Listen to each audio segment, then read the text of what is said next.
Hey guys, tonight, we're stepping back in time to the court of Queen Elizabeth II, the Virgin Queen herself, to explore a question that sounds simple but will take us down some winding candlelit corridors of Tudor life.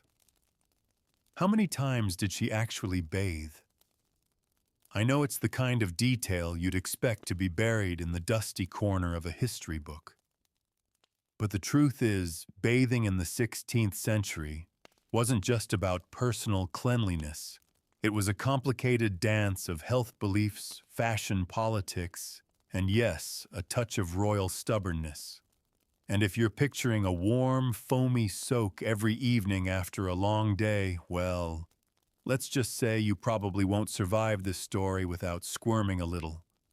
So before you get comfortable, take a moment to like the video and subscribe, but only if you genuinely enjoy what I do here. And hey, I'd love to know, where are you listening from right now and what time is it there? I've had people tune in from candlelit bedrooms in London, from quiet porches in Australia just before dawn, even from busy city apartments where the hum of traffic blends with the soft background of my voice. Now dim the lights, maybe turn on a fan for that soft background hum, and let's ease into tonight's journey together. You picture yourself in the year 1590. The air is thick with the mingled scents of beeswax candles, rosewater, and the faint tang of wood smoke drifting from a distant hearth. You're inside one of the most famous courts in European history, a place of silks and scandals, poets and spies. And at its center sits Elizabeth with her elaborate ruffs and gleaming pearls, a monarch whose image was meticulously crafted, whose life was a tapestry woven with power, danger, and intrigue. But beneath the velvet and gold, the queen lived in a world where bathing, as we understand it, was far from routine. You might have heard the oft-repeated claim Elizabeth bathed once a month, whether she needed it or not. It's one of those historical lines that slips so easily into the public imagination that it becomes truth by repetition. But in reality, that quote's origin is murky. Some historians doubt it was ever said by anyone who actually met her. Still, it sticks because it fits our image of the pre-modern past, a world of foul smells, unwashed bodies, and dangerously dirty water. In Tudor England, water wasn't the refreshing, crystal-clear friend we know today. Public rivers and streams were often choked with waste, both human and animal. London's Thames was a working sewer carrying away refuse from thousands of people. To immerse yourself in such water was at best unpleasant, and at worst an invitation to illness. Physicians of the time even believed that bathing in hot water could open the pores and allow disease to seep in like a silent enemy slipping past the castle gates. For Elizabeth, bathing was less about a daily habit and more about ceremony and preparation. The royal bath, when it happened, was an event. Imagine a large wooden tub, not some dainty porcelain, lined with cloth to protect her delicate skin, filled with water, heated over open fires, and carried in heavy buckets by servants. The water might be infused with herbs like rosemary or lavender, believed to cleanse and strengthen the body.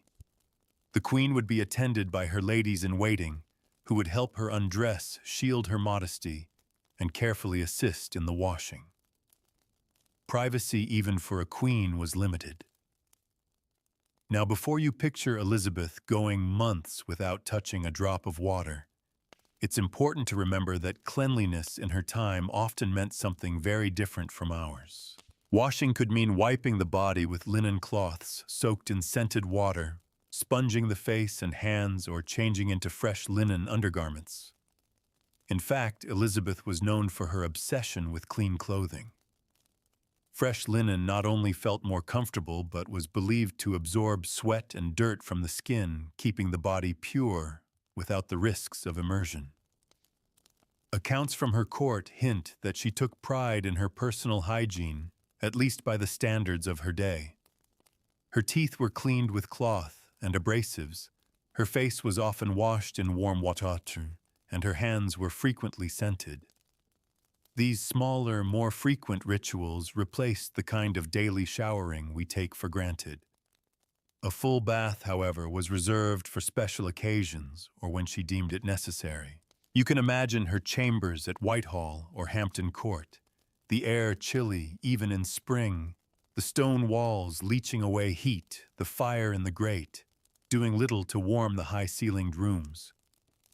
Water had to be carried in by servants, who likely grumbled quietly under the weight of the steaming pails. The Queen's bath might be set up in a private room near the fire, with screens to keep out drafts. There'd be a subtle mix of scents, the sharp herbal steam rising from the tub, the smoky perfume of the hearth, and the faint sweetness of whatever oil or essence was added to the water. We don't have a neat diary entry from Elizabeth herself saying, "Today I bathed." Royal records were more concerned with matters of state than the Queen's hygiene schedule. But there are scattered clues in the correspondence of ambassadors and courtiers in the household accounts that list purchases of soap herbs and bath linens. From these we can piece together an image of a woman who, while not bathing daily, was far from neglectful. And there's another wrinkle: Elizabeth was a master of self-presentation. She knew the power of image, and she crafted her appearance as carefully as any speech or treaty. To be seen as pure, untainted, and almost otherworldly was crucial to her authority. The iconic white face, paint a mixture of lead and vinegar, wasn't just for fashion. It was a visual statement of her virginity and divine right to rule. Maintaining that image required a kind of cleanliness, even if it wasn't measured in baths per week. But as you stand here in your imagination, a silent observer in her chamber, you realize that the question of how many times did Elizabeth I bathe is less about counting and more about understanding a mindset. Hygiene in the Tudor world was shaped by fear, by the limitations of technology, and by the deep intertwining of health, religion, and class. For the Queen, bathing wasn't a number on a calendar. It was a ritual in which water, warmth, and privacy had to be carefully arranged, a rare luxury she could summon when needed. The fire pops softly, casting dancing light on the walls. Outside, the muffled clatter of the court continues, servants hurrying down the corridors, the distant sound of horses in the yard, the murmur of voices. Inside, the Queen sits poised, perhaps considering whether tonight will be one of those rare evenings when the great wooden tub is brought in, the water heated, and the centuries-old ritual of bathing begins. And as you watch, you can't help but wonder not just about her baths, but about the unseen details of royal life that history leaves behind. The crackle of the hearth fades into the background as your eyes follow the movement of her ladies, those silent figures who drift around Elizabeth like planets around a sun. Every step they take in the preparation of a bath is deliberate, rehearsed. They've done this dozens of times before, perhaps not often in a given year, but often enough to have the sequence etched into muscle memory. First, the screens are positioned to block any unexpected gaze. Then the linens are fetched, fine, tightly woven cloths that will be used not only to line the tub, but also to wrap the Queen afterward, ensuring that the chill of the stone chambers doesn't seep into her bones. You can almost feel the weight of the water as it's carried in bucket after bucket, lifted from great kettles hanging over open fires elsewhere in the palace. The corridors echo with the muffled clunk of wood against stone, the faint slosh of liquid within. The steam rises and curls in the cool air, carrying with it the scent of rosemary sprigs, bay leaves, or perhaps even marjoram herbs believed to invigorate the body and protect against unseen illness. In the Tudor mind, every element has purpose: the heat to open and cleanse the herbs, to guard the cloth to protect. Elizabeth herself sits nearby, perhaps still wearing her outer gown. Perhaps in a more casual robe, though casual for a queen is still far grander than what most could imagine. Her expression is composed, but her eyes follow the process with interest. She was, by all accounts, a woman who liked to be in control, and even in something as personal as bathing, she might give a quiet instruction, a subtle correction. For her, this is not simply a moment of relaxation. It is a calculated pause in a life otherwise filled with letters, petitions, and courtly spectacle. It's worth remembering that this world has no running water, no taps to turn. Every single step is labor-intensive. For most of Elizabeth's subjects, a bath, if it happened at all, was often just a quick wash in a wooden basin with a jug of lukewarm water. Full immersion was rare and reserved for special occasions, if ever. But Elizabeth was not most subjects. The crown afforded her the luxury of warm water and attendance, even if the belief in the dangers of frequent bathing kept such indulgences occasional. And yet, despite those beliefs, Elizabeth's own personal habits appear to have been somewhat ahead of her time. Some sources suggest she may have bathed more often than the average noble, even weekly on occasion, though not in the modern sense. Weekly in her world might mean a careful semi-immersion with scented water, not a full scrub down with soap from head to toe. The English soap of the era was often harsh, made from lye and animal fat, and was used sparingly, especially on the skin. More often, the Queen's cleansing relied on gentle wiping, and the purifying symbolism of fresh linen shifts a method deeply ingrained in Tudor notions of hygiene. As you stand in this imagined scene, you're also aware of the layers of history pressing in from all sides. The palace itself, with its drafty halls and towering chimneys, was a living organism alive with the hum of servants, the rustle of skirts, the clink of goblets, and the subtle, constant battle against smells. Herbs were strewn on floors to mask unpleasant odors. Scented gloves and pomanders were carried to ward off the foul air. In this context, the Queen's bath becomes not just an act of personal cleanliness, but part of a larger, almost theatrical effort to maintain an aura of freshness in a world that fought daily against the sour realities of life without modern sanitation. Elizabeth's own sense of self was bound tightly to the idea of purity. As the Virgin Queen, her body was part of her political identity, untouchable, incorruptible. Her white-painted face, her carefully arranged gowns, and her strict control over courtly access all worked to reinforce that image. A rare bath attended by trusted women becomes part of that preservation, almost like the maintenance of a sacred relic. She wasn't just keeping her skin clean. She was guarding the physical vessel of her monarchy. The ceremony of bathing might last hours. First, the warming of the chamber, an important step, as Tudor beliefs linked sudden chills to illness. Then, the preparation of the water. The Queen might be seated in the tub for a brief time, her body gently sponged rather than scrubbed.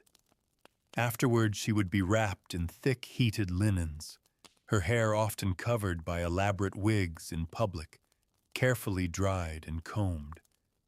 The room would be kept quiet, free from intrusion. The only sounds, the soft whisper of cloth, the faint drip of water from the tub. When she emerged, she would not necessarily feel the same post-bath freshness. Today, the soap's fragrance was fleeting, and the palace's air heavy with wood smoke and human presence would soon settle back around her. But in that brief window, Elizabeth might feel lighter, cleaner, and subtly renewed, ready to don her carefully chosen garments and return to the performance of her reign. And yet the question lingers in your mind, even if she bathed once a week at her most indulgent, what did clean truly mean for her? In a time before germ theory, before antiseptic understanding, cleanliness was as much about appearances and smell as about removing microscopic threats. To the Elizabethan mind, foul odors weren't just unpleasant.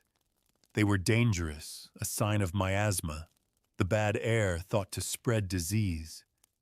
This belief made scented oils, fresh herbs, and perfumed linens as important to hygiene as any soap or water. So here you are, in the flickering half-light, watching a scene most courtiers never saw. A queen half hidden by linen screens, engaged in a rare ritual of warmth and water. The air smells of lavender and faint wood smoke, and the stone beneath your feet is cold despite the fire's glow. Outside London waits its streets thick with mud, its river sluggish with waste, but here in this carefully managed chamber, Elizabeth carves out a pocket of controlled cleanliness, a small defiance against the realities of her age. And as the tub water cools and her ladies move to finish their work, you realize that the question of how often she bathed will never have a neat, numbered answer.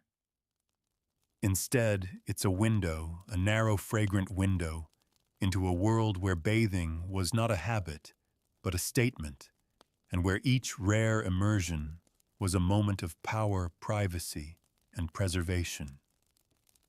The bathwater has been carried away, the wooden tub dismantled, and the screens folded and set aside.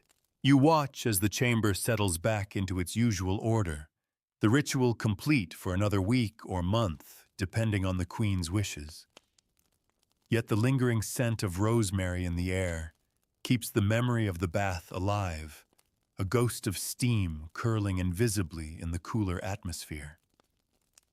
Elizabeth is now seated at her vanity, the wide table crowded with silver-handled brushes, jars of powder, and vials of scented oil. She glances at her reflection in a polished metal mirror, tilting her head ever so slightly as her ladies arrange her hair. In the Tudor court, appearances were currency, and Elizabeth spent hers with precision. Cleanliness, or the appearance of it, was a tool she wielded as carefully as any political alliance. You've heard the stories of her love for rich gowns and jewels, but the details are sharper up close, the way her fresh linen smock gleams against her pale skin, the subtle fragrance clinging to her hands, the absence of any trace of sweat or stale air. This is not the freshness of a hot shower and shampoo, but a carefully constructed cleanliness designed to project health, youth, and divine favor. Her ladies work quietly, each movement choreographed. One rubs her hands with a cloth moistened in rose water, a luxury most in England would never know. Another combs through her hair, smoothing the strands, before arranging them into the style that will anchor her elaborate wigs. These wigs themselves, often curled, sometimes adorned with pearls, serve a practical purpose, too, protecting her from the perception of disorder. In a world where lice were common and hair washing was infrequent, wigs allowed her to maintain an unbroken image of refinement.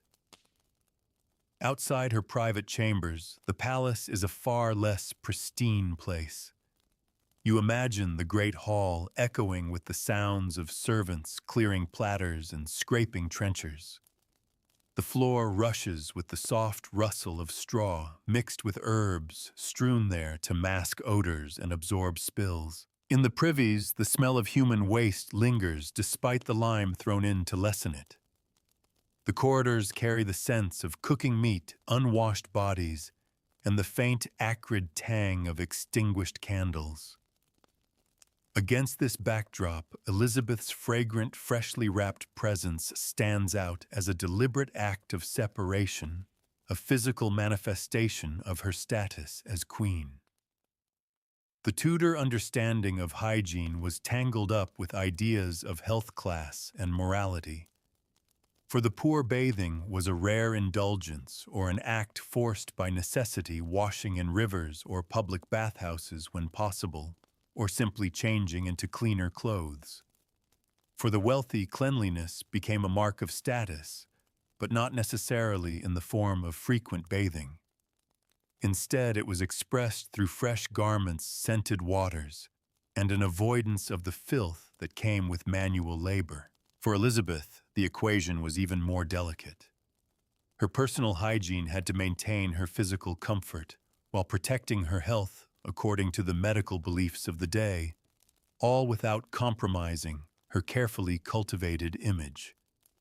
And here's the paradox: while physicians warned against excessive bathing for fear of disease, they also encouraged certain forms of washing for specific ailments or to maintain vitality.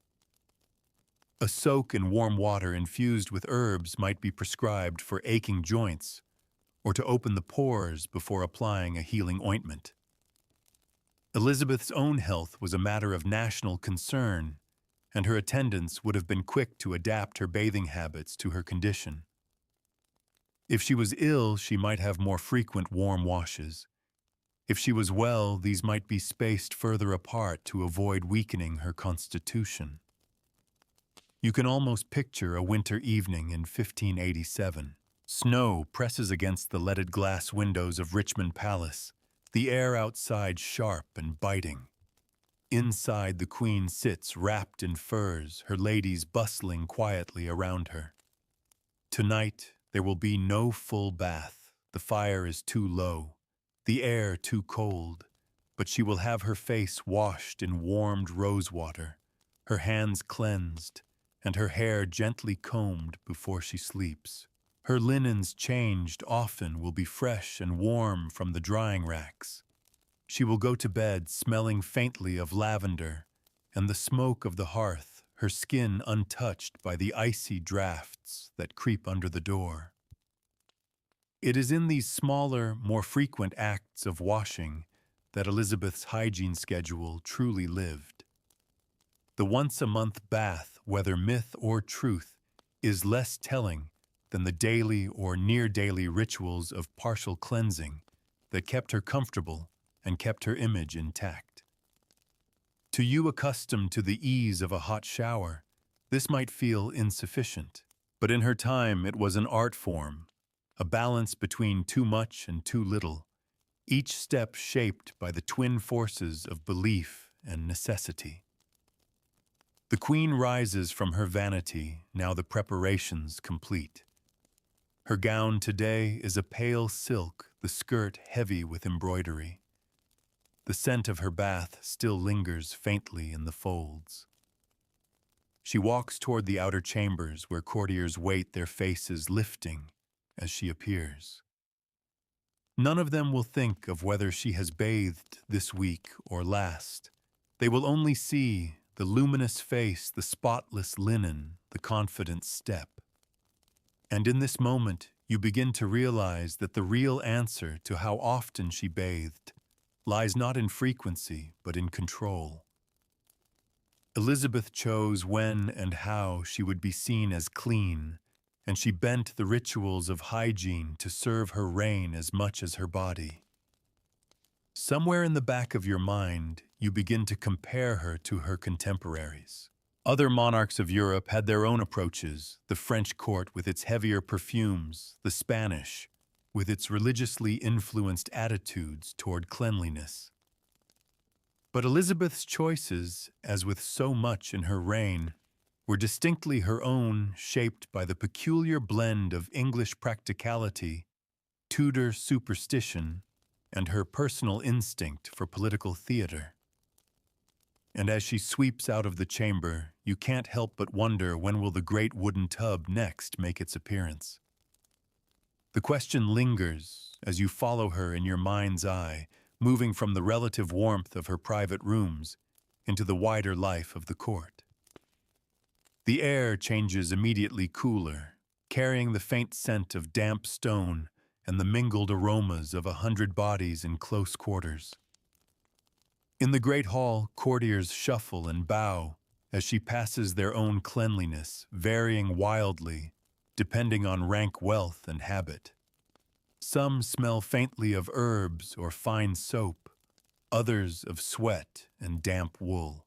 You notice how Elizabeth's presence seems to part the air, her controlled scent, a whisper of lavender and spice, creating an invisible barrier between herself and the mingled odors of her world. In the years of her reign, the perception of her person was carefully guarded. Visitors, whether foreign ambassadors or English nobles, often remarked upon her appearance, but rarely, if ever, upon any scent or sense of uncleanliness. This silence speaks volumes. In an age when foul smells were common and often remarked upon in diaries and letters, Elizabeth's lack of such mentions suggests that her methods worked. Even if her immersion baths were rare, her regimen of linen changes, partial washes, and scented treatments kept her reputation unsullied. Still, the very act of bathing full-body immersion was an undertaking that went far beyond the personal. It was a logistical puzzle. The palace staff had to coordinate water heating, herb preparation, chamber warming, and disposal. Every servant involved needed clearance. Every movement had to be discreet. In a world where privacy was scarce, especially for a monarch, surrounded constantly by attendants, a bath was one of the few moments when Elizabeth could retreat behind a screen and feel, if only briefly, apart from the eyes of her court. That privacy made the bath not just a physical refreshment, but a mental one. You imagine her leaning back into the warm water, the muffled sounds of the chamber beyond, blurring into a soft hum, the scent of rosemary rising around her. In that moment, there were no petitions to sign, no court factions to balance, no ambassadors to charm or outwit, only the slow, deliberate ritual of being cared for, attended to in a way that transcended status. Even a queen, after all, might crave a moment where the world falls away and the senses are occupied only by warmth, scent, and gentle movement. And yet, for all its comfort, the act of bathing was tinged with caution. Tudor medical thinking held that the body's pores, when opened by heat and water, made a person vulnerable to illness. A bath, therefore, had to be followed by protection, warm, dry linens, avoidance of cold air, perhaps even a light meal or mulled wine to restore the body's internal balance. Elizabeth's attendants would have been meticulous in this stage, drying her skin with soft cloths, wrapping her in warmed garments, and keeping the chamber sealed against drafts. For most of her subjects, these precautions were impossible luxuries. A farmer might wash in a cold stream at the height of summer, risking chills or heat, a small amount of water over the hearth for a quick wash. In cities where water was scarce and costly to carry, public bathhouses had once been common. But by Elizabeth's time, many had fallen into disrepute, their association with disease and immorality, making them suspect in the eyes of authorities. Private bathing became the preserve of the wealthy, and even then, something done sparingly. Elizabeth's personal hygiene habits were not just private matters. They fed directly into the mythology of her reign. Chroniclers wrote of her youthful appearance well into middle age, attributing it to her careful diet, her moderate habits, and her orderly routine. In a world where monarchs often aged visibly under the strain of rule, Elizabeth's relative vitality became part of her political strength. If this meant limiting full baths to occasions she deemed necessary, and instead relying on her trusted methods of partial cleansing, it was a choice made in service to both health and image. It is late afternoon now in your imagined journey.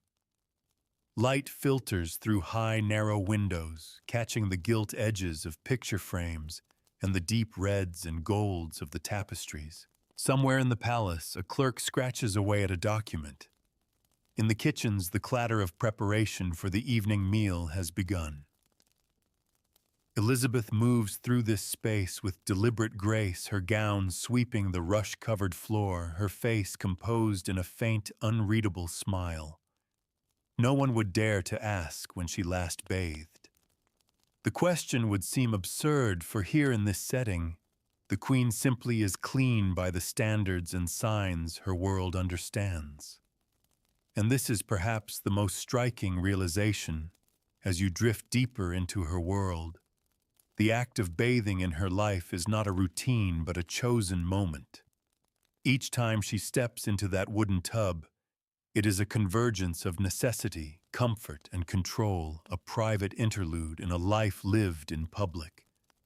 It is the difference between the endless drip of everyday water and the measured pouring of a precious vintage. Even now, in your mind's eye, you can see the next time unfolding, maybe weeks from now, maybe sooner, if illness, heat, or ceremony demand it. The attendants will move in their practiced dance, the water will steam, the herbs will steep, and the Queen will settle once more into her guarded ritual. And again, no one outside that chamber will truly know the frequency, only the effect, which is all that matters. Evening descends on the palace like a slow curtain, the shadows lengthening across the stone floors as candles are lit in iron sconces. Their flames flicker against the carved wood and faded tapestries, casting everything in a golden haze. The Queen, now in her evening gown, moves toward her private dining chamber. Her face, pale and composed, bears the faintest warmth from the day's earlier cleansing, that softness in the skin you notice only if you've watched her closely enough. For most here, it will go entirely unremarked, folded into the general impression of a monarch whose presence seems somehow untouched by the grime of the world outside. The table is laid with fine linen silver plate and delicacies drawn from the royal kitchens. Venison-spiced pies, fruits preserved in honey, each dish served in measured portions for Elizabeth, despite the lavish display, was never known for gluttony. She eats sparingly with the kind of discipline that has long been remarked upon by her chroniclers. This discipline extends to her hygiene as well. Every choice is deliberate, every indulgence balanced by restraint. You sit silently in the corner of your imagination, watching her dine, but your mind drifts to the question that still draws you here, the rhythm of her bathing life. You think of the months when the court was on progress, traveling from one great house to another. These progresses were feats of organization, hundreds of people moving with carts and horses, occupying each host's estate in turn. In these shifting environments, the logistics of a full bath became even more complicated. Water might be drawn from unfamiliar wells, the rooms less suited for privacy. In such times, the Queen's reliance on partial washing and fresh linens would have been even more pronounced. It is easy, centuries later, to measure her world against our own and find it lacking. We think in daily routines, in hot showers and easy soap. But here, in this flickering candlelight, you begin to feel the logic of her approach. A bath was not a default. It was an event. It required labor coordination, fuel, and above all, a certain tolerance for vulnerability. And in Elizabeth's world, vulnerability was something she could rarely afford. After the meal, she speaks quietly with a few trusted advisors, the tone serious but calm. Matters of state never rest entirely, even in these more intimate hours. You imagine her earlier in the day, considering whether to take the bath. She ultimately chose weighing her own comfort against the hours it would consume, the energy it would demand from her household, and the risk, however small, to her health, as her physicians defined it. When the choice was made, it was not just for herself, but for the impression she wished to make in the days to come. In Tudor culture, scent and cleanliness were deeply intertwined with perception. A sweet-smelling monarch was a virtuous monarch, one in harmony with the divine order. Ill odors suggested decay, moral failing, even divine displeasure. It is no wonder, then, that Elizabeth's attendants were as concerned with scenting her gloves and handkerchiefs as they were with arranging her gowns. The perfumed oils, the herbal sachets hidden in her clothing, the freshly laundered smocks, these were as much a part of her public face as her speeches or her jewels. And yet you can't shake the image of the bath itself, the weight of the steaming buckets, the careful mixing of hot and cold, the herb bundles steeping in the water like an enormous fragrant tea. Somewhere in the back corridors, the laundresses would be busy boiling and scrubbing the linens that had touched her skin, their work as essential to her cleanliness as the bath itself. These women, unseen by the grander courtiers, formed the invisible foundation of her hygiene. Without their constant labor, the Queen's carefully maintained purity would quickly falter. Night deepens. Elizabeth withdraws to her privy chamber, where the fire burns low. A lady-in-waiting kneels to remove her shoes. Another loosens the laces of her gown. She stands for a moment in the glow, her underlayers gleaming faintly. The scent of rosemary from her earlier bath is now a whisper, almost gone, replaced by the softer perfume of her night robe. Her skin has been patted dry and dusted with a fine powder, perhaps scented faintly with orris root. As she moves to her bed, you realize something: the question of how many times is slowly becoming irrelevant. In her life, the bath is not a habit to be counted, but a ritual to be remembered. Each one is shaped by the season, her health, the needs of the court, and the unspoken rules of her reign. Some years there may be more, others fewer. But always the pattern is hers alone to set. The Queen lies back against the embroidered pillows, her eyes half closed. Outside the palace quiets, though somewhere in the distance you can still hear the faint clatter of servants finishing their work for the night. Soon, the only sounds will be the soft hiss of the fire and the occasional creak of timber in the cold. In the stillness, you picture her next bath, weeks away perhaps, and the same sequence beginning again, a thread woven into the long tapestry of her life. Morning light slips through the narrow windows, filtered and softened by the pale English sky. The palace is stirring again, a chorus of footsteps in the corridors, the scrape of iron against stone as fires are rekindled. You find yourself in her chambers, once more watching Elizabeth's day begin. She sits at her dressing table, still wrapped in the warmth of her bedgown, as her ladies prepare the implements for her morning toilette. There is no great tub today, that ritual is for another time, but the rhythm of cleanliness continues in smaller, more frequent gestures. One lady brings a basin of warm water, the steam curling into the cool air. Another dips a linen cloth into it, wringing it out with practiced hands, before gently wiping the Queen's face. The water is scented faintly with rose and chamomile, soothing to the skin and pleasing to the senses. Her hands are next washed and lightly massaged with an oil infused with herbs. These simple acts, though brief, are essential to the image she will project for the rest of the day. Elizabeth's hygiene was never confined to the question of bathing frequency. It was a layered system of upkeep.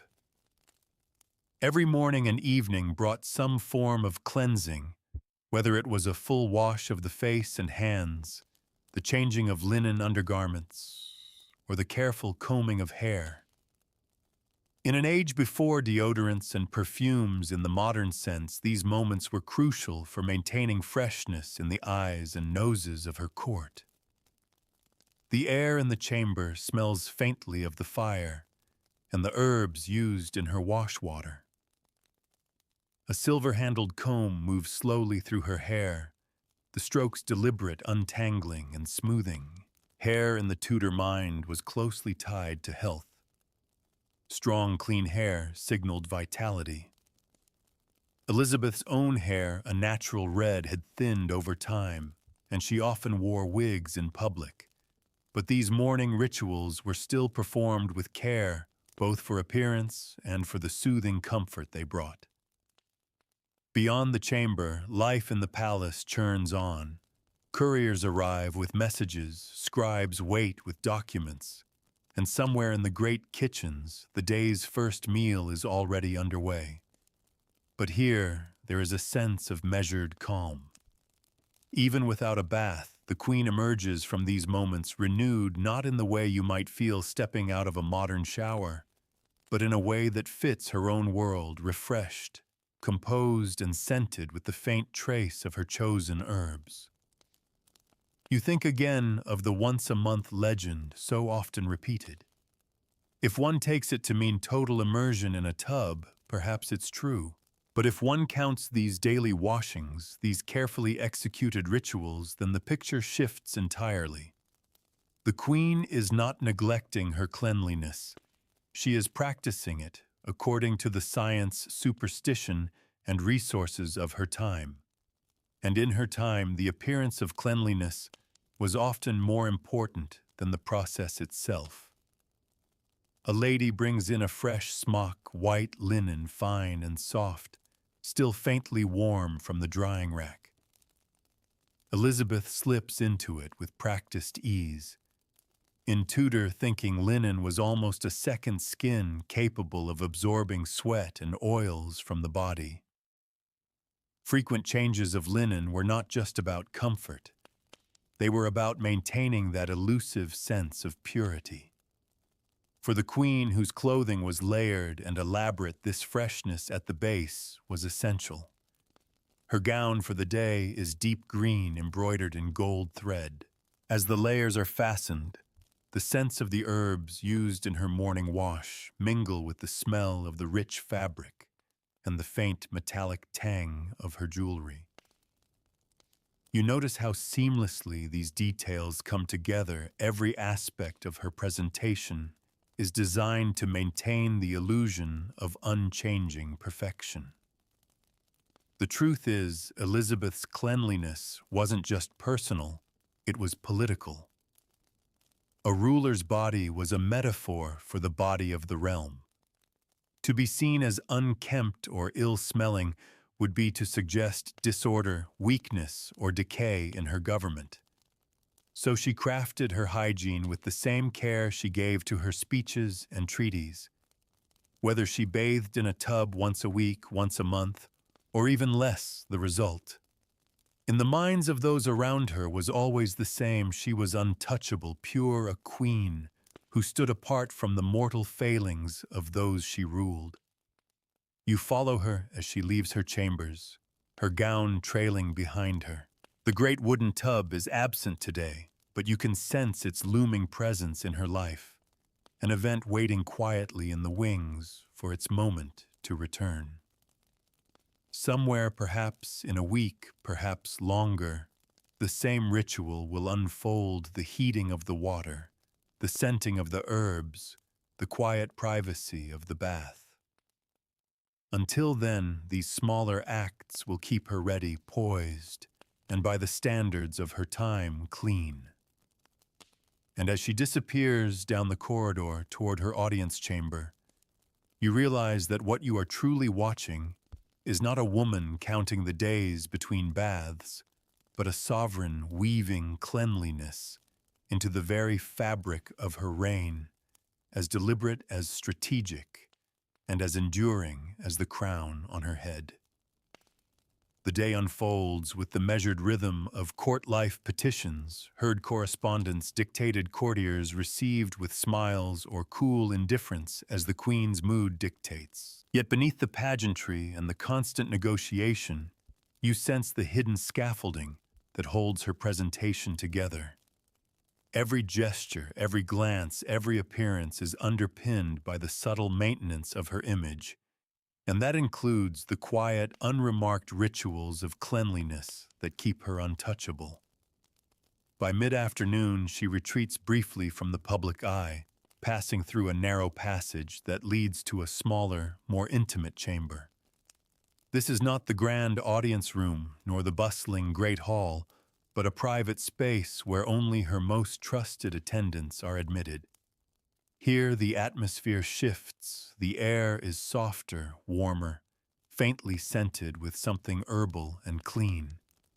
A basin has been prepared, and one of her ladies kneels beside it, with a folded linen towel over her arm. The water is warm, not hot, infused with a handful of crushed herbs that release a gentle fragrance. Elizabeth seats herself, and the attendant begins to wash her hands and arms with the damp cloth, moving with unhurried precision. This is not the drama of a full bath, but it is as vital in its own way. The cool dampness of the cloth refreshes her skin, the herbs lending a faint, pleasant tingle. The queen closes her eyes for a moment, allowing the sensation to wash over her, a rare moment of stillness in a day otherwise filled with demands. Such partial cleansings were common even daily in the Tudor world, especially for those of wealth and rank. The face, hands, and sometimes the feet were attended to with regularity, while the rest of the body relied on the purifying effect of linen and the occasional full immersion. For Elizabeth, this routine was not merely about feeling refreshed. It was about maintaining a carefully calibrated state of readiness. At any moment, a foreign dignitary might be announced, or a pressing matter of state might require her immediate presence. To appear anything less than immaculate would be unthinkable. When the washing is done, her hands are dried and lightly scented with a pomander oil. Perhaps bergamot or clove chosen not just for its pleasantness, but for its supposed ability to ward off sickness. In an age where disease was ever-present, scents were believed to have protective properties, and Elizabeth's adherence to such practices would have been seen as both wise and prudent. She stands moving toward a tall window where pale winter light slants in. Outside, the gardens lie bare and frost-tipped, the skeletal branches of trees reaching toward a sky the color of pewter. Inside the chamber remains a cocoon of warmth and quiet. One of her ladies discreetly checks the laces of her gown, smoothing the fabric so it falls in perfect lines. Every adjustment matters, just as every moment of cleanliness, however small, is part of the cumulative effect she projects. As the hours pass, the queen resumes her duties, but you can see how these intervals of private care punctuate her day. They are invisible to the court at large, but essential to the woman at its center. Even without a full bath, Elizabeth remains in a state of what her time would call prepared freshness. The daily touch of water, the scent of herbs, the constant renewal of linen. These form the true backbone of her hygiene. And yet, in your mind's eye, the great wooden tub still waits somewhere in the recesses of her household. You can almost hear the creak of its staves as it's lifted into place, the hiss of water poured from great kettles, the rustle of cloth as it's lined with protective linen. That moment will come again, perhaps before an important ceremony, perhaps after a long summer's progress, when dust and heat have clung to her skin too stubbornly for linen alone to absorb. When it does, it will be approached with the same deliberation as any council meeting, for in Elizabeth's world, the personal and the political were never truly separate. The more time you spend here, the clearer it becomes that the question of how many times cannot be answered with a tidy number. It would be like asking how many times a painter dips the brush into water. The act is bound to the work, not to the clock. For Elizabeth, the bath and the wash were tools in service to a larger canvas, the masterpiece of her public self. As evening approaches, you watch her walk once again toward her privy chamber. The corridors are lit by torches now, their flames shivering in unseen drafts. She disappears behind a carved oak door, and you're left in the corridor, the faint scent of her perfume lingering in the air. Somewhere beyond that door, the day's final moments of care are unfolding, setting the stage for another day in which the Queen's composure will seem as natural and unassailable as the crown upon her head. The oak door closes behind her, and you follow in imagination, slipping into the glow of her private chamber. The fire burns brighter here, fed with fresh logs by a servant who leaves as silently as he entered. Outside, the palace has begun to quiet. The heavy rhythm of the day has given way to the softer, slower sounds of night-muffled conversation from distant rooms, the occasional clatter of a dropped tankard, the creak of timber settling in the cold.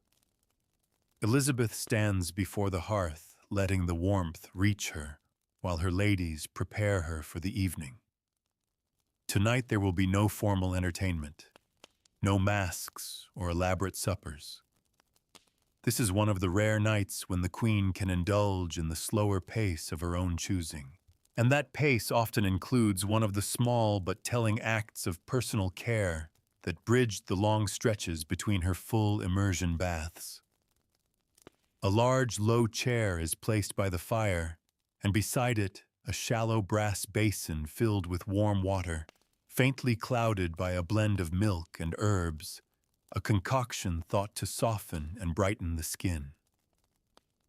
Elizabeth lowers herself into the chair, extending one leg at a time toward the basin. Her feet are washed gently by a trusted attendant who uses a soft cloth to lift away the day's wear. In a time when footwear was heavy floors, often cold, and standing for long audiences was part of her role, such a ritual was both practical and indulgent. The smell of rosemary is here again, mingled with a note of sage. Each herb in Tudor life carried with it a catalogue of associations, some medicinal, some symbolic. Rosemary was for remembrance and vitality, sage for longevity and wisdom. Whether or not Elizabeth put much stock in these meanings, the sensory familiarity must have been comforting. The herb's steam drifts upward, catching in the light, and curling into nothing before the fire. When the washing is finished, her feet are dried with thick, warmed linen.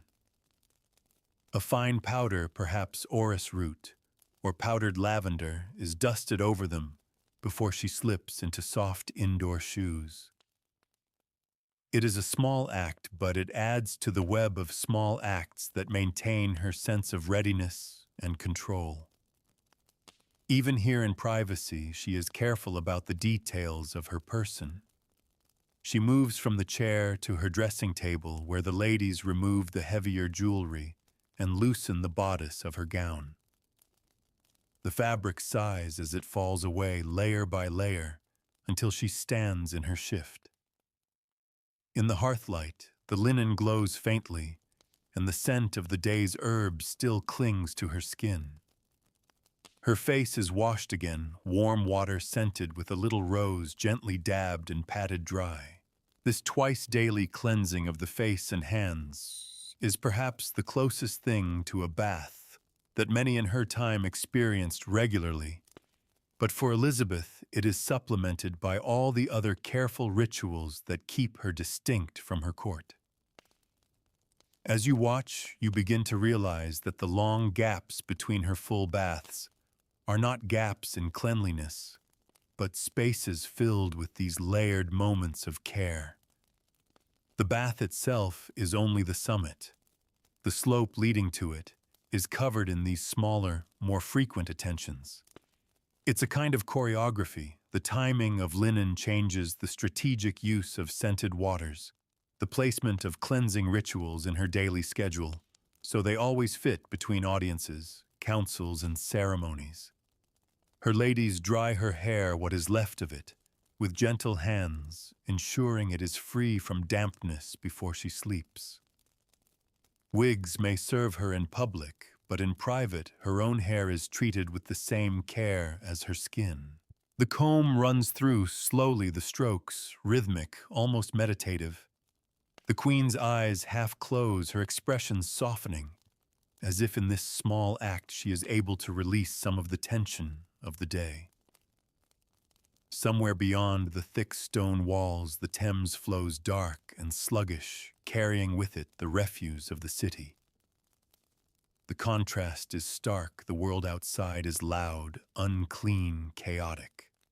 Here inside this chamber, everything is ordered, scented, deliberate. And in that order lies the key to understanding her bathing habits. They were never about numbers on a calendar, but about preserving a constant state of control over the one thing she could not replace: her own body. She rises, the shift replaced with a heavier nightgown of soft wool. The fire will burn low through the night, keeping the chill at bay. As she moves toward her bed, you know that the great wooden tub will not appear tonight, but its absence feels intentional rather than neglectful. When it comes again, it will be because she has chosen the moment, as she chooses everything, not in response to necessity alone, but as part of a carefully constructed rhythm that has carried her through decades of rule. And so, in the deepening quiet of her chamber, you're left with a sense that her answer to how many times could never be pinned down, because in her mind she was never unclean. She was only ever between the moments when the ritual would return, as inevitable as the changing of seasons.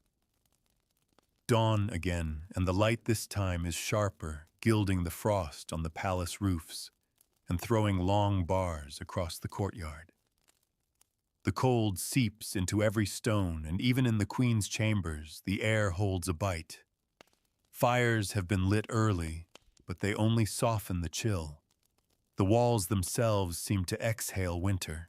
It is on mornings like these that the thought of a full bath is pushed further away, not because the queen would shy from cleanliness, but because every Tudor knew the cold was an enemy to be kept at bay.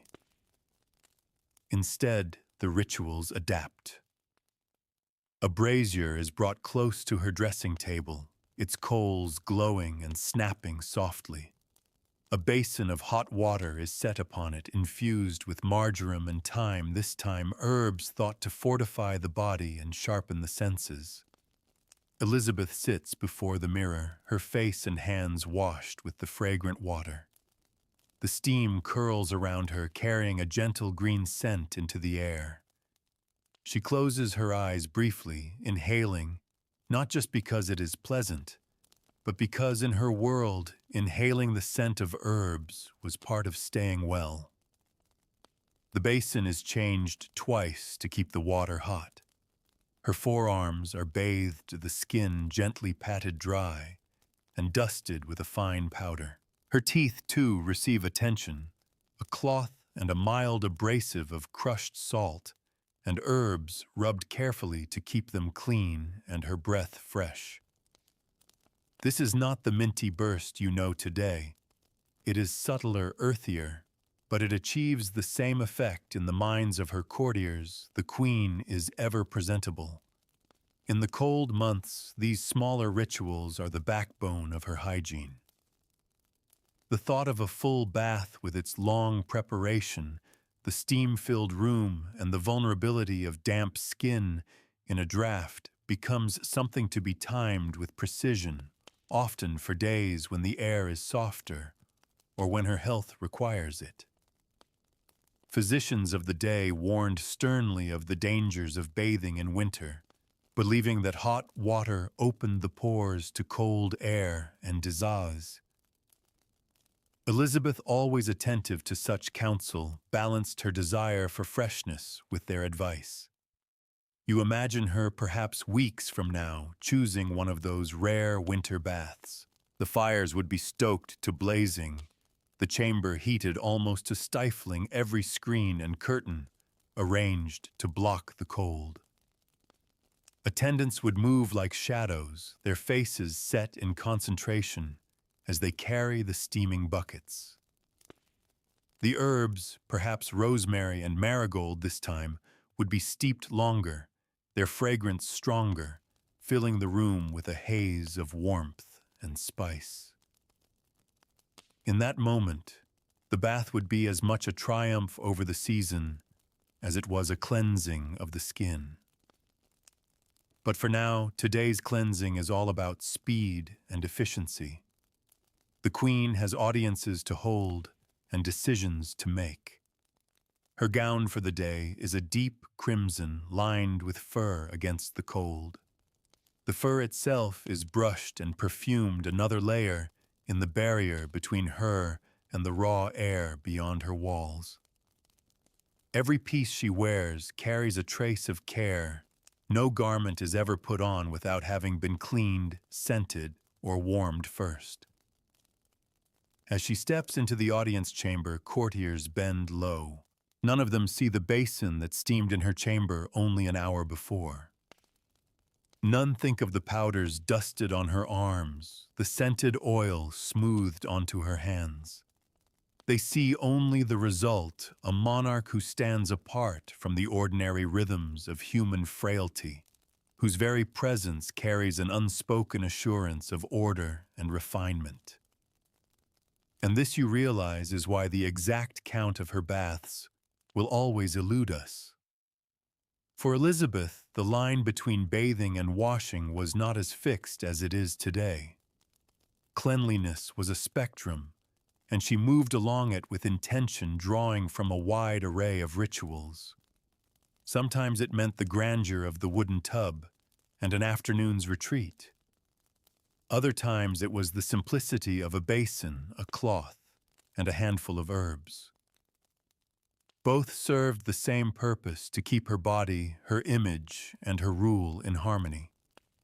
As the day wears on, she moves between chambers, her crimson gown catching the light from the high windows. She pauses to greet a group of foreign envoys, her voice smooth, her composure absolute.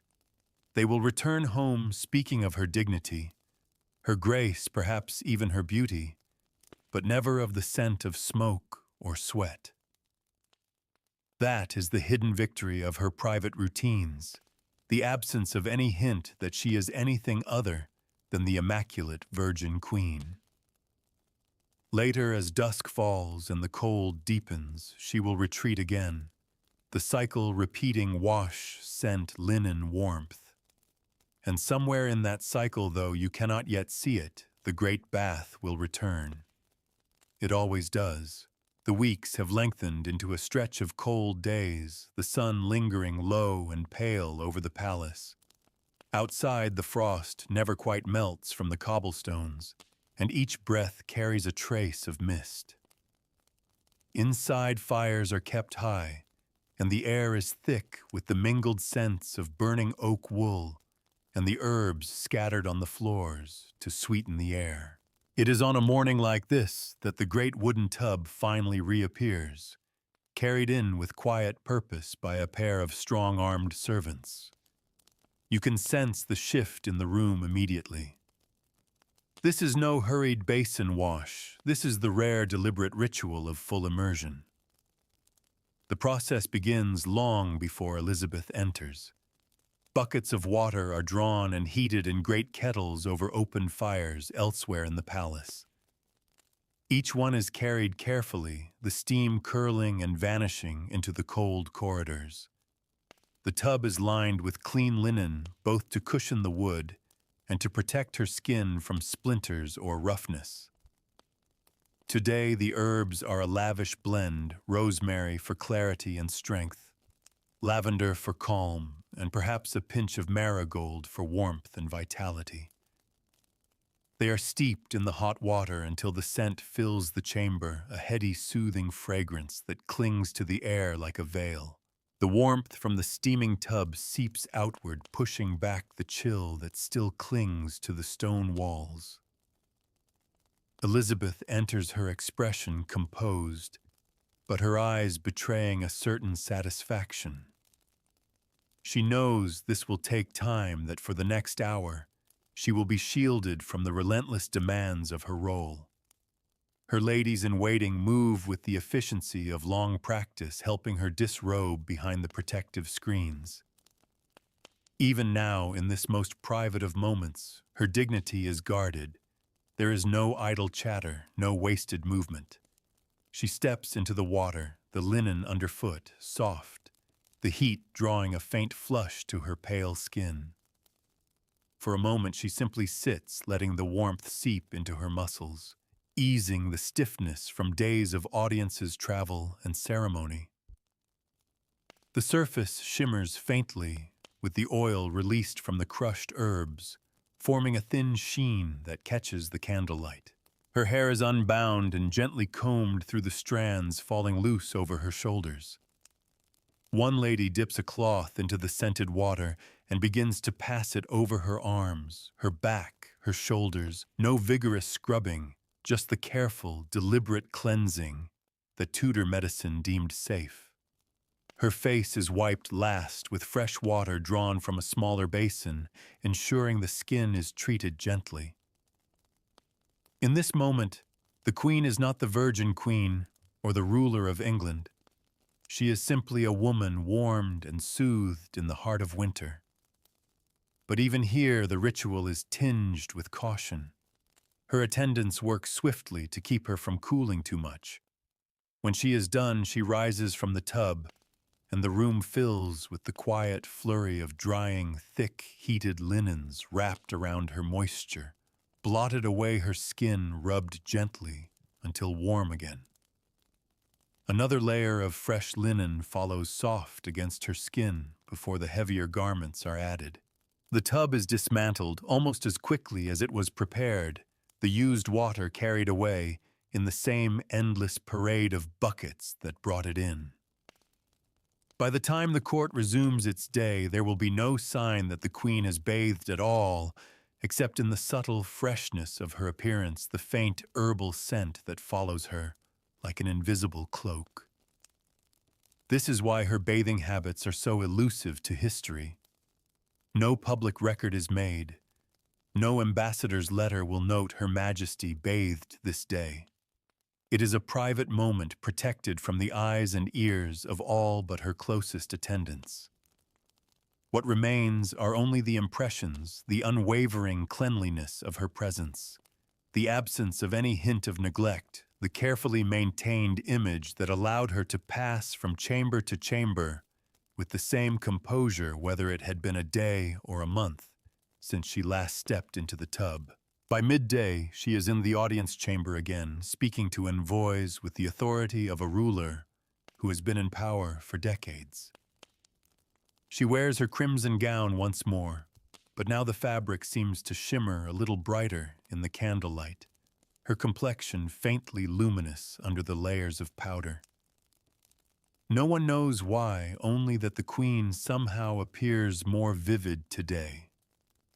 And as the day moves toward evening, you realize that the bath was not merely a matter of hygiene. It was a renewal, physical, yes, but also symbolic. Each time she chooses to bathe fully, it is a moment when she reclaims a part of herself from the relentless demands of the crown. It is a reminder, hidden in steam and herb-scented water, that she is not only the ruler of England, but a living, breathing woman. The day after her rare winter bath, the air in the palace feels subtly different. It's not something anyone would put into words, but those closest to the Queen notice it. The faint brightness in her eyes, the softer set of her shoulders, the light sheen to her skin beneath the powder. It is as though the herb-scented warmth from the day before still lingers in her, carrying a quiet sense of renewal. She rises early, the pale morning light filtering into her chamber through narrow, frost-laced panes. The fire has been stoked high, its heat reaching out into the cool air. Her ladies attend her in the familiar pattern warm water, in a silver basin, a cloth dipped and wrung the gentle cleansing of her face and hands. But today's water smells faintly of the lavender and rosemary from the bath, as if a trace of that deeper cleansing has been carried forward into her daily routine. Elizabeth sits for her hair to be dressed, the comb drawing smoothly through strands that were thoroughly cleaned and conditioned the day before. Her attendants are careful, moving with the reverence of those handling something rare. Hair in her world is not washed often, and after a bath it is especially delicate.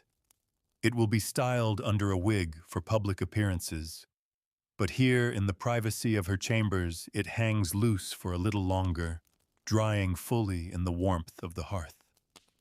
As she dresses fresh linen against her skin, she makes small adjustments to the day's attire, perhaps choosing a gown with a slightly lower neckline to show the smoothness of her décolletage, or favoring lighter fabrics to enjoy the feel of her renewed skin. This, too, is part of the quiet reward of the bath, a heightened awareness of her own body in a life that demands so much public performance.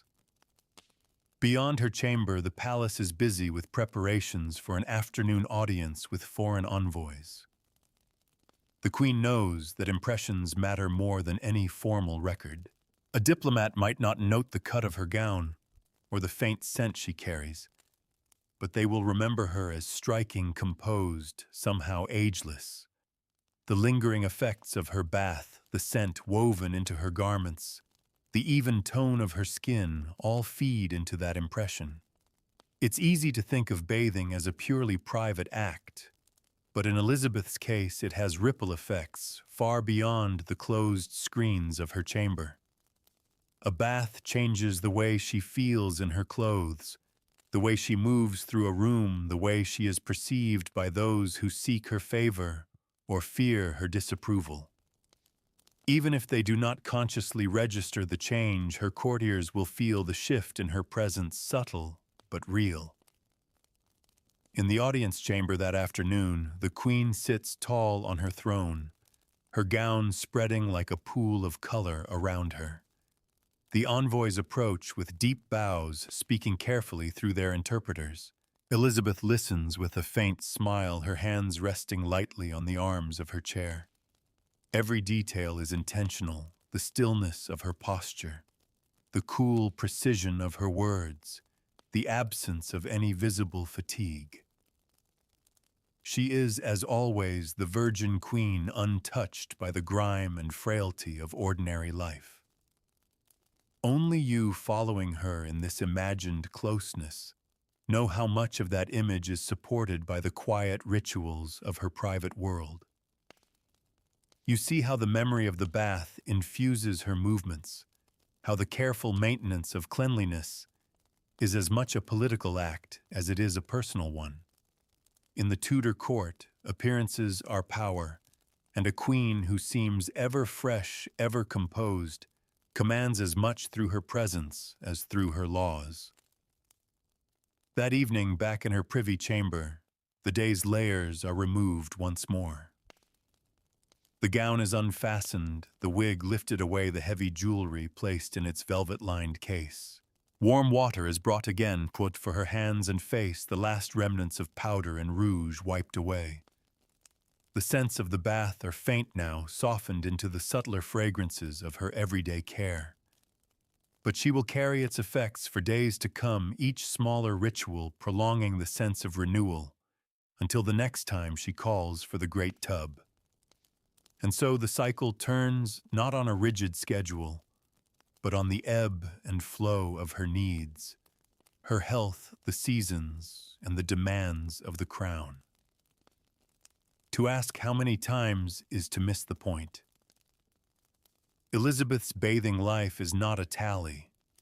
It's a pattern woven seamlessly into the fabric of her reign, invisible to all but those who serve at her side. Days pass, the frost outside thickening the Thames sluggish under its thin crust of ice. The court adapts to the long, cold, heavier gowns, more fur-lined cloaks the hearths kept constantly fed. Yet inside Elizabeth's chambers, the rhythm of her cleanliness never falters. The wooden tub remains stored away for now, but the smaller rituals continue to weave their quiet magic. Each morning before the court has properly woken the Queen's ladies, bring a basin of steaming water into her privy chamber. The scent changes with the herbs they choose some days, rosemary and mint for clarity, others chamomile for calm. This morning, the air carries a note of sweet marjoram, its green warmth mingling with the smoke from the hearth. The cloth is wrung out and pressed lightly to her face, the heat seeping into her skin. Her hands are washed, the fingers gently massaged, the nails cleaned with a small ivory pick. The movements are efficient but unhurried, every gesture an act of service to the monarch's body, which in Tudor symbolism is not merely her own, but the very embodiment of the kingdom. Her linen shift is changed daily, sometimes twice if the weather or her schedule demands it. In this world, linen is not just clothing. It is a tool of cleanliness, drawing away the oils and sweat that the skin naturally produces. To change linen is to wash in the Tudor sense, and for Elizabeth, these changes are as regular and precise as the tolling of the palace bells. Today she chooses a gown of black silk, the darkness of the fabric offset by a collar of fine white lace. Her ladies fasten the gown in place, smoothing it, so that no crease interrupts the line. A tiny pomander, a hollow perforated sphere of silver, filled with scented herbs, is pinned discreetly inside the folds of her gown. To the Tudor mind, it is both perfume and protection, warding off the foul airs, believed to carry sickness. The Queen moves through the corridors toward the council chamber, the air around her subtly different from that of her courtiers. Their scents are more varied, some spiced, some musky, some tinged with the stale heaviness of wool, worn for too many days. In contrast, her presence is consistent, faintly herbal, faintly floral, but never overpowering. It is the scent of controlled cleanliness, designed not to mask neglect, but to suggest that neglect is impossible. At the council table, she sits in measured stillness as her advisors speak. The matters are weighty: trade diplomacy, the constant watch for threats from abroad. But even here in the arena of politics, her physical presence carries its own message. No one would dare to suggest it aloud, but a monarch who appears perpetually fresh and composed is assumed to be equally composed in judgment. The line between the physical and the political is as thin as the lace at her throat. That evening, as the cold deepens, she withdraws once again to her privy chamber. A footbath is prepared, a shallow copper basin set before the fire, the water infused with sage and bay leaves. She settles into the chair beside it, her feet lowered into the heat. The warmth draws a faint sigh from her lips, the kind of release she would never permit in public. The herbs do their quiet work, the scent rising in gentle clouds. When the washing is done, her feet are dried, powdered, and wrapped in soft wool before she steps into her indoor shoes. This foot bath, like the hand and face washing, is a bridge between the great baths. It keeps her comfortable, guards her health, according to Tudor belief, and sustains the freshness that is part of her public image. You begin to see how the gaps between full immersions are filled not with neglect, but with an intricate lattice of smaller rituals, each one reinforcing the others.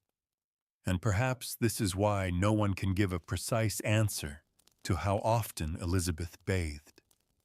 If you define bathing as total immersion in a tub, the number is low, a handful of times a year perhaps. But if you count these daily deliberate cleansings, the answer becomes every day in some form. The truth lies between the two, in a space shaped by her own choices, her court's resources, and the medical wisdom and superstition of her age. By the time she retires to bed, the scent of sage still clings faintly to the air.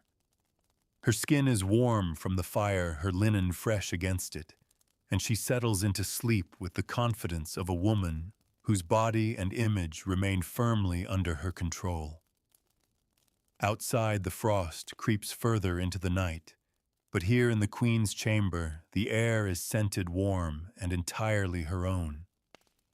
The winter begins to loosen its grip, though the mornings still greet the palace with a pale mist that clings to the gardens and softens the outlines of the towers. With the first signs of spring, there comes a subtle shift in the Queen's routines. The air feels less hostile, and the physicians are less strict about the dangers of open pores and chill drafts. It is during this easing of the season that Elizabeth often chooses to call for the great tub again, not because she must, but because the moment feels right. The decision is never impulsive. Even in the warmer months, a bath for the Queen is a feat of planning.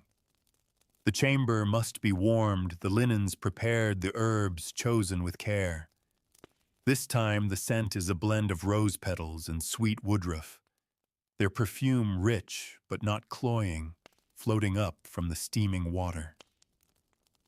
Buckets are brought in steadily, each one a small cloud of heat in the cool morning air.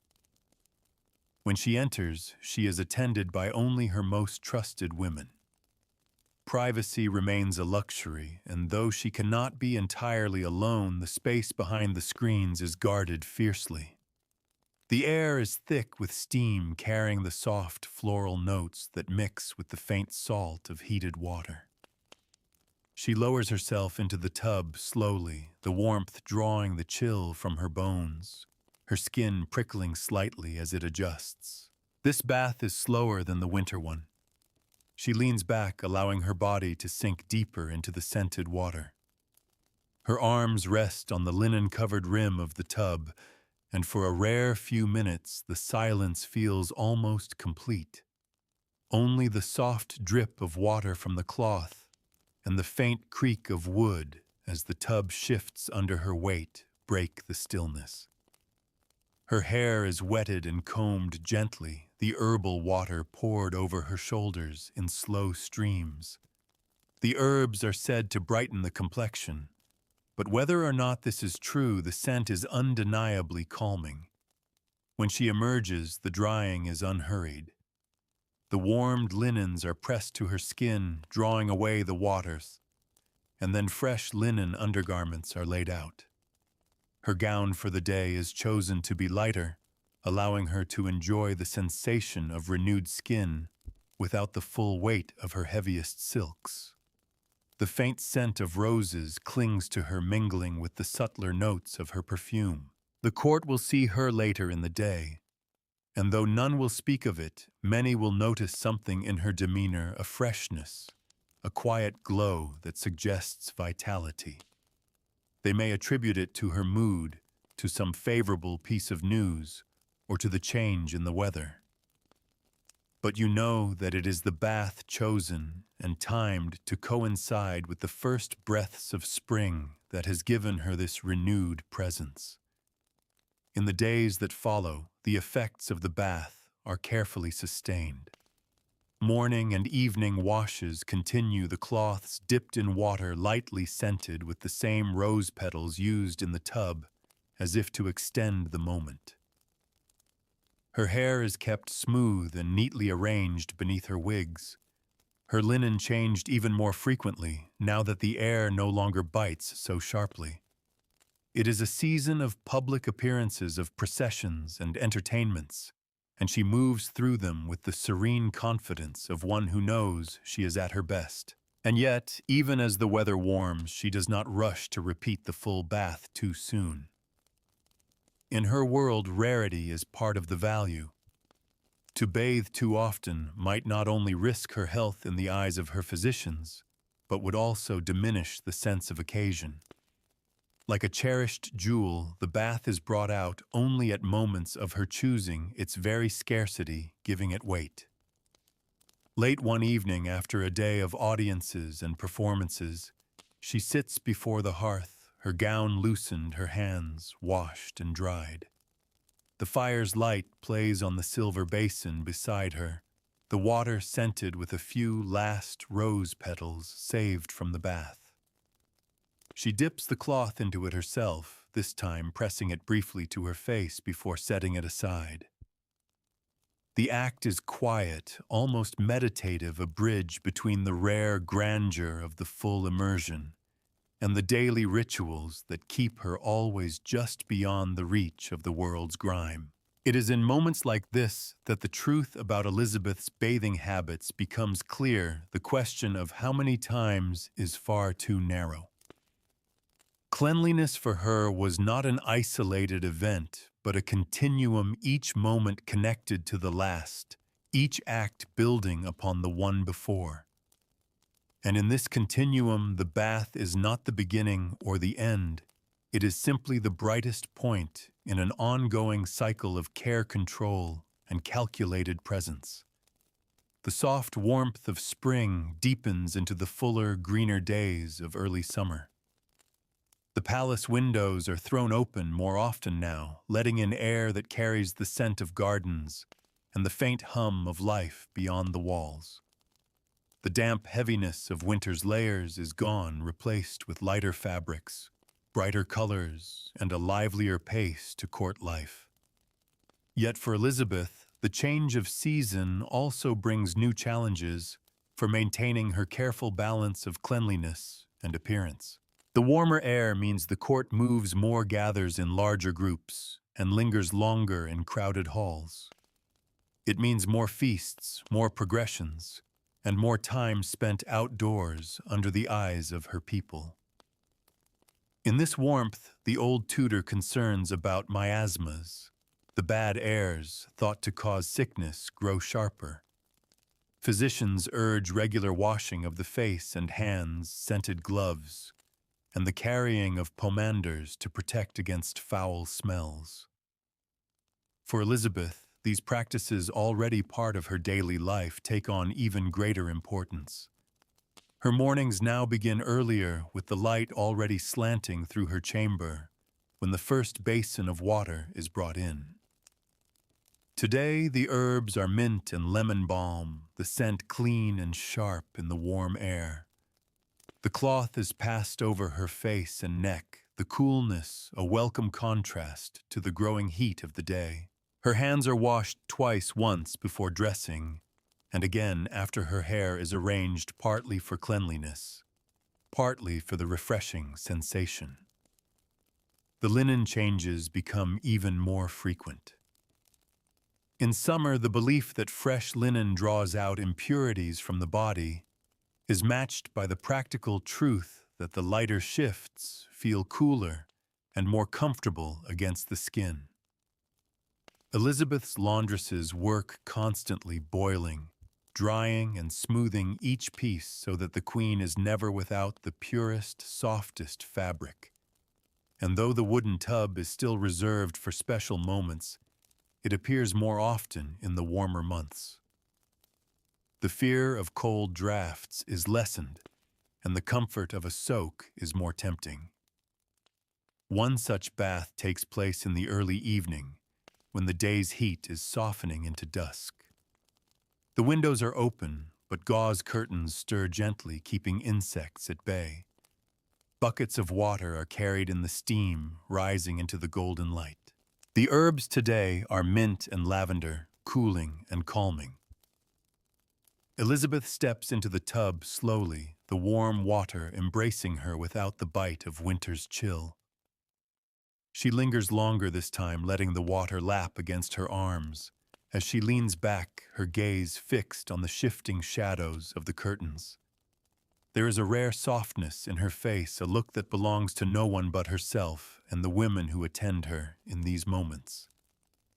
Her hair is washed more thoroughly now, the herbal water poured gently from a jug, soaking the strands until they darken and cling to her shoulders. When she emerges, the drying is unhurried, the evening cool but not threatening. Her gown for supper is lighter pale silk embroidered with silver. The scent of mint follows her into the dining chamber, subtle but fresh. The courtiers notice not the bath itself, but the air of ease in her movements, the glow of her skin in the candlelight. For them, this is simply the queen at her most composed, her most radiant. For you, it is the visible trace of a private ritual brought into public life.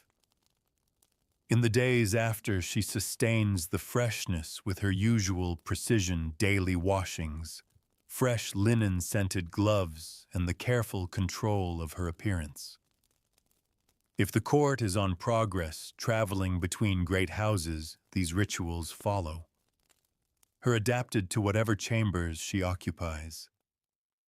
Even in unfamiliar surroundings, the same scents and gestures reappear, the cloth wrung over a basin, the warmed linen shift, the pomander at her waist. It is a portable version of her carefully built world, carried with her like a second crown. Summer's baths are never as few as winter's, but they are still far from frequent by modern measure. They are chosen timed to fit between the demands of state and the resources of her household. Each one is a moment of pause in the long procession of her reign. A brief step away from the public gaze. A private renewal before she re-enters the endless performance. And so as the season unfolds, you see the truth more clearly. Elizabeth's bathing life is not a matter of scarcity or abundance, but of orchestration. Each ritual, from the simplest hand washing to the most elaborate immersion, is part of a score she has conducted for decades. The result is seamless, a queen who seems untouched by the heat, the dust, the closeness of crowded halls, a sovereign whose very presence suggests an unbroken thread of freshness and control. By the late summer of the imagined year, the air in the palace is warm and heavy, and the gardens outside are thick with the scent of blooming roses and ripening fruit. The court is alive with movement hunts in the countryside, open-air banquets, and endless evenings of music drifting through the open windows. Yet for Elizabeth, these longer, hotter days bring new demands on her private regimen. In the warmth, the gap between full immersions narrows slightly. The queen, ever attuned to her own comfort, and the impressions she makes, knows that the closeness of the season magnifies every scent, every trace of human presence. And so, one late afternoon, she calls for the tub again. This time, the herbs are chosen to refresh rather than to warm mint lemon balm and a hint of rose. The scent is sharper, cleaner, cutting through the heavy summer air. The chamber is bright with natural light, softened by gauze curtains. The tub is filled, the water steaming gently, but not too hot. Elizabeth steps in without hesitation, lowering herself until the linen lining brushes against her skin and the scented warmth closes over her. The water holds her in a quiet embrace, the sound of her movement muted, as if the whole palace beyond the screens has faded into stillness. Her hair is wetted and combed through slowly, the strands darkening as they absorb the herbal infusion. Her arms and shoulders are bathed with a cloth, the attendants moving in an unspoken rhythm, born of years of service. There is no hurry. This is not winter when heat must be trapped and protected, but neither is there indulgent idleness. Even in relaxation, the queen's time is measured. When she rises, the drying is gentle, the air warm enough that the transition from water to linen feels pleasant. Her undergarments are freshly laundered, their crisp coolness a quiet luxury. She chooses a gown of pale blue silk for the evening meal, the color reflecting the softer side of her authority. The scent of lemon balm clings faintly to her like a whisper that follows her into the hall. At table, the courtiers are quick to notice her energy, her sharper wit, the slight brightness to her skin. None speak of baths. Such matters are too private, too mundane for courtly discussion, but they feel the change. In a world without daily showers, freshness is an unmistakable sign, even if it cannot be named.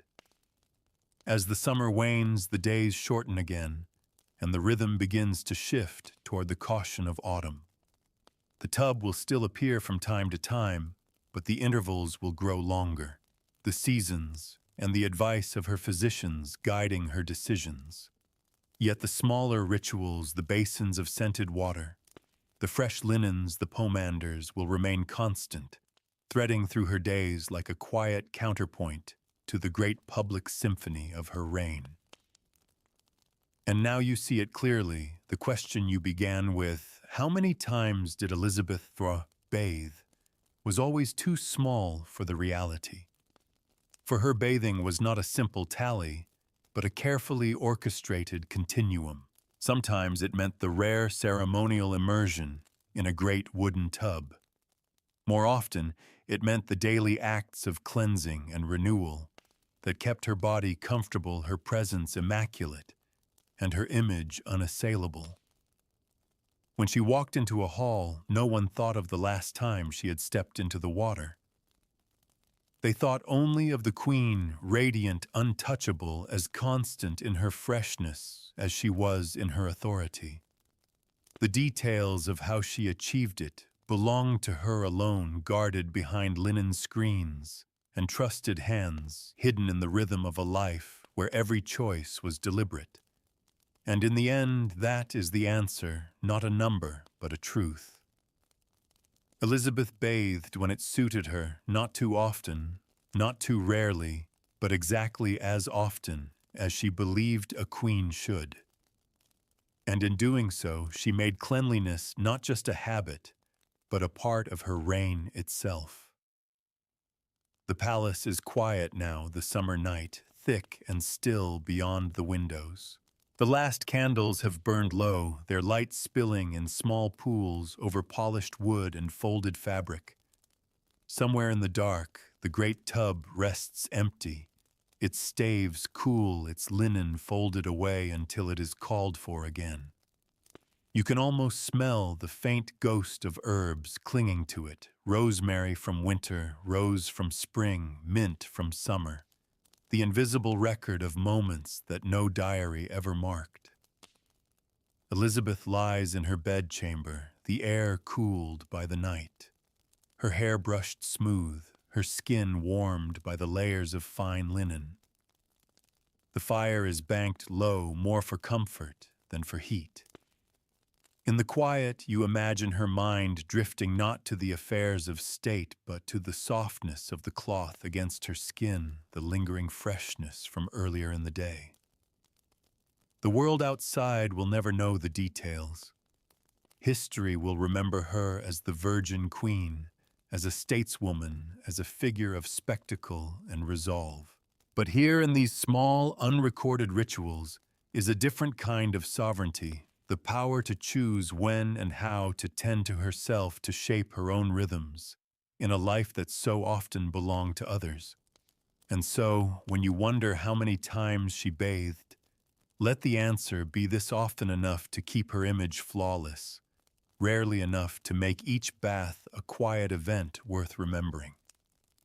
Between those rare immersions, she lived in a world of daily care, scented water, fresh linen, careful touch, a world that, like her reign, balanced necessity with ceremony.